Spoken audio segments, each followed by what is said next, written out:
Everyone. Issue of shares lump sum method, एक मुश्त विधि।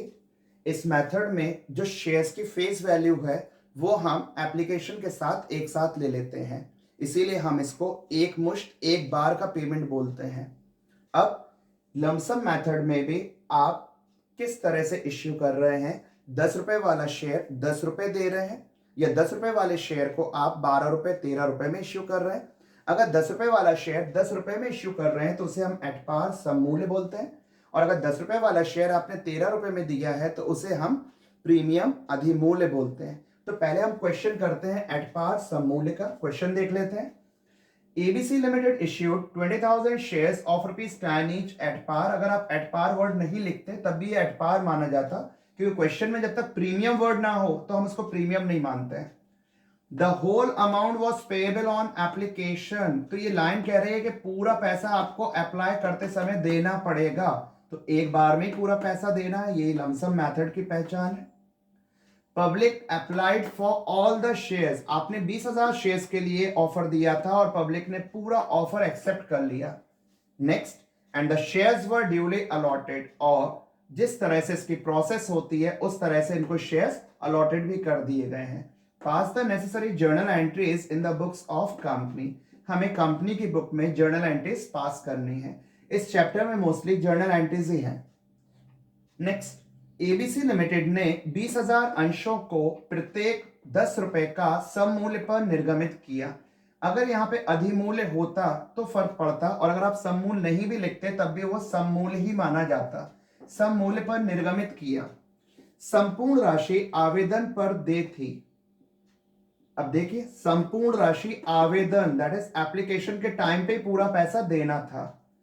जनता ने सभी अंशों के लिए आवेदन किया। कंपनी ने 20,000 का ऑफर दिया और जनता ने पूरे के लिए अप्लाई कर दिया, और अंशों का यथाविधि जो भी प्रोसेस होती है अलॉटमेंट की वो किया गया।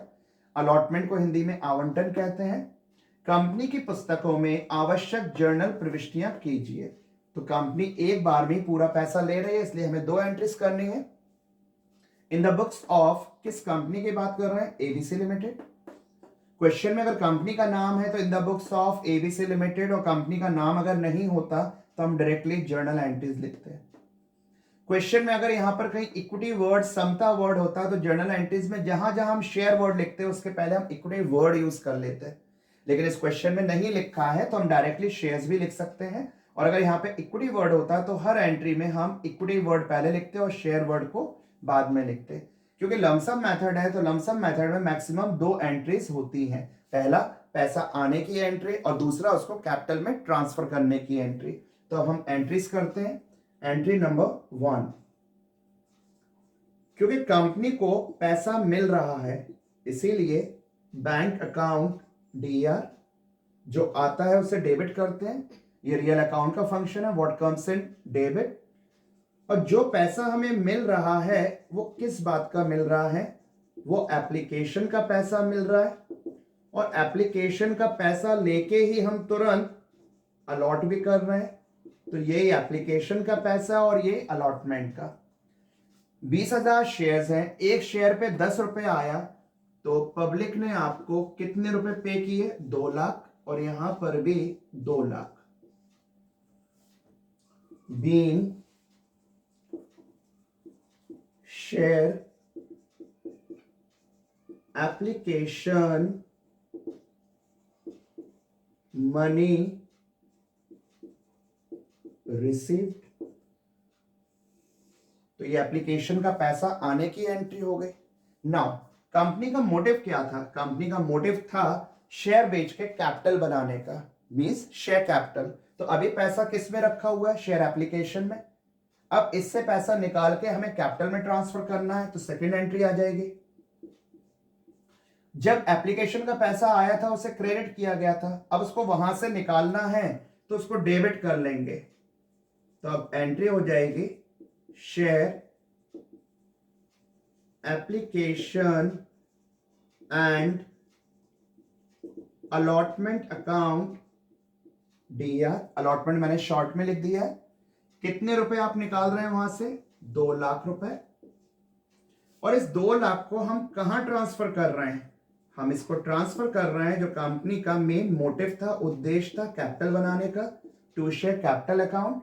आप चाहें तो यहाँ पे शो कर सकते हैं टोटल शेयर्स आपके 20,000 है। सो 20,000 शेयर्स पर आप 10 रुपए के हिसाब से कैपिटल बनाना चाहते थे 2 लाख, और पब्लिक ने आपको पे भी किया है 2 lakh. Narration simple, being share application money, हमने एप्लीकेशन की मनी को शेयर कैपिटल में क्या किया, ट्रांसफर्ड किया। So being share application money transferred. तो ये लमसम मेथड का एट पार का एक क्वेश्चन था। लमसम मेथड में सिर्फ 2 एंट्रीज होती हैं, एक बार एप्लीकेशन के पैसे के आने की एंट्री और एक उसको शेयर कैपिटल में ट्रांसफर करने की एंट्री। अब हम लमसम मेथड का दूसरा क्वेश्चन, दूसरा पार्ट करते हैं एट प्रीमियम। तो नेक्स्ट पार्ट हम कंटिन्यू करते हैं एट प्रीमियम। लमसम मेथड का दूसरा कॉन्सेप्ट एट प्रीमियम, अधिमूल्य पर। अधिमूल्य मीन्स अधिक पैसा लेना। शेयर 10 का है, हम 3 रुपए बढ़ा के ले रहे हैं, 4 रुपए बढ़ा के ले रहे हैं, कितना अधिक ले रहे हैं वो अधिमूल्य, इंग्लिश में उसको प्रीमियम कहा जाता है। अब क्वेश्चन देख लेते हैं। Good luck limited issued 50,000 shares of ₹10 each eight ₹3 premium. हम 50,000 शेयर्स 10 रुपए वाला है, लेकिन हम 3 रुपए प्रीमियम पे दे रहे हैं। अब प्रीमियम इसमें प्लस होगा तो इट मींस एक शेयर 13 रुपए में जा रहा है। The whole amount was payable on application, पूरा पैसा एप्लीकेशन पे देना पड़ेगा क्योंकि लमसम मेथड है। The public applied for all the shares and the share were duly allotted. Public ने आपके पूरे 50,000 शेयर्स भी ले लिए और आपने अपनी प्रोसेस से उनको अलॉटेड भी कर दिया। Pass the necessary journal entries in the books of the company. Good luck limited ने 50,000 अंशों को प्रत्येक 10 रुपए का है 3 रुपए अधिक मूल्य पर निर्गमित किया। संपूर्ण राशि आवेदन पर दे थी, संपूर्ण राशि आवेदन पर दे थी, तभी तो ये एक मुश्त विधि हुआ।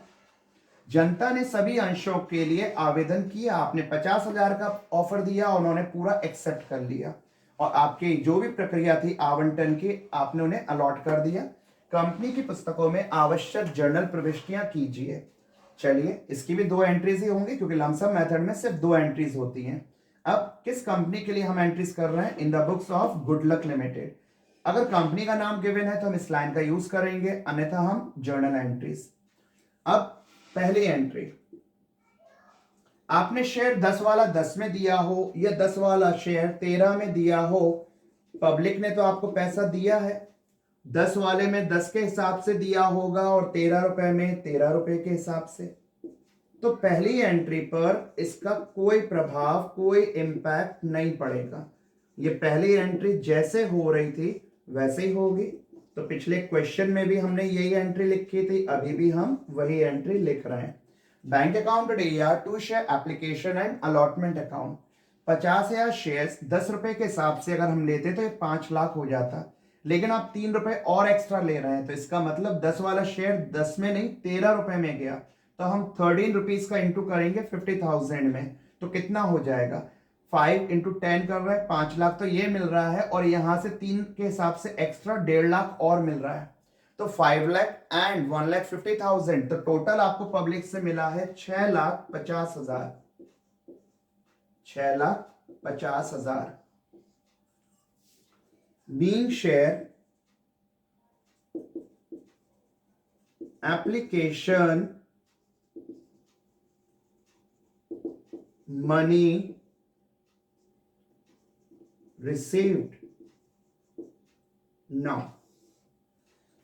अब एप्लीकेशन का पैसा आ गया, लेकिन कंपनी का मेन मोटिव क्या था, पैसे को एप्लीकेशन में रखना या उससे अपनी कैपिटल बनाना। तो कंपनी का मेन मोटिव था कि एप्लीकेशन से अपनी शेयर कैपिटल बनाए। तो जो ये पैसा आया है उसको हम ट्रांसफर करते हैं। ट्रांसफर की भी वही एंट्री होगी, जब पैसा आया था तो हमने उसको क्रेडिट किया था, अब पैसे को हम वहां से निकाल रहे हैं तो उसको डेबिट करेंगे। तो share application and allotment account DR. पिछले क्वेश्चन में भी मैंने अलॉटमेंट को शॉर्ट में लिखा था, अब लेकिन एग्जाम में पूरा लिखेंगे। कितना पैसा आया आपके पास, 6,50,000। 9, 6,50,000 जो भी आया है क्या ये विथ प्रीमियम है या विदाउट प्रीमियम है? ये विथ प्रीमियम है। तो कंपनी 6,50,000 में से कैपिटल में सिर्फ वही अमाउंट ट्रांसफर करेगी जो उसकी फेस वैल्यू के हिसाब से होगी। तो यहां पर नंबर ऑफ शेयर्स 50,000 है और एक शेयर की ओरिजिनल वैल्यू 10 रुपए है। मीन्स कंपनी 6,50,000 में से 5 लाख रुपए तो कैपिटल में ट्रांसफर कर लेगी। अब लेना था 5 लाख और लिया है 6,50,000, कहीं ना कहीं हमने कितने रुपए ज्यादा ले लिए? 1,50,000, 1,50,000।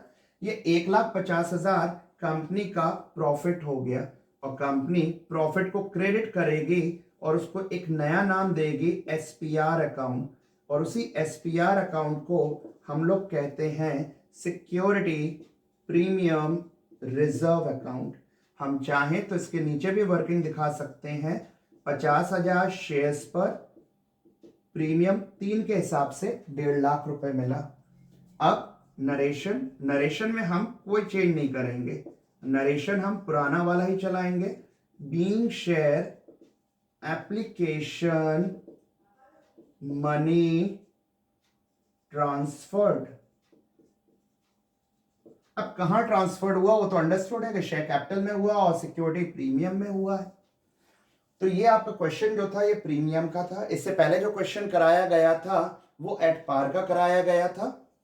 प्रीमियम और पार दोनों क्वेश्चन में क्या डिफरेंस है? दोनों क्वेश्चन में बहुत ज्यादा डिफरेंस नहीं है। अगर हम देखें तो एंट्री सेम है, पहली एंट्री भी सेम है, दूसरी एंट्री भी सेम है। अगर हम यहां से एसपीआर अकाउंट हटा दें तो ये एट पार का क्वेश्चन हो जाएगा, और अगर हम यहाँ पे एसपीआर लगा दें तो ये प्रीमियम का हो जाएगा, क्योंकि कंपनी कैपिटल उतने से ही बनाती है जो उसकी ओरिजिनल वैल्यू होती है, फेस वैल्यू होती है, और उससे जितना भी एक्स्ट्रा होता है वो कंपनी का प्रॉफिट होता है और उस प्रॉफिट को कंपनी क्रेडिट करती है और एक नया नाम दे देती है एसपीआर अकाउंट। तो इश्यू ऑफ शेयर्स में जो हमारा पहला मेथड था लमसम मेथड, वो पूरी तरह से खत्म हो गया। उसकी एंट्रीज मैंने आपको करा दी, उसके क्वेश्चंस मैंने आपको करा दिए। अब हमारा जो नेक्स्ट वीडियो आएगा वो इंस्टॉलमेंट मेथड में आएगा, जब कंपनी फेस वैल्यू को एक बार में ना लेके कई पार्ट्स में लेती है। आई होप आपको जो ये क्वेश्चंस कराए गए हैं, जो ये वीडियो बनाया गया है, ये वीडियो आपको पसंद आया होगा। अगर आपको वीडियो पसंद आया है तो आप ज्यादा से ज्यादा लाइक करें, शेयर करें और सब्सक्राइब करें। Thank you.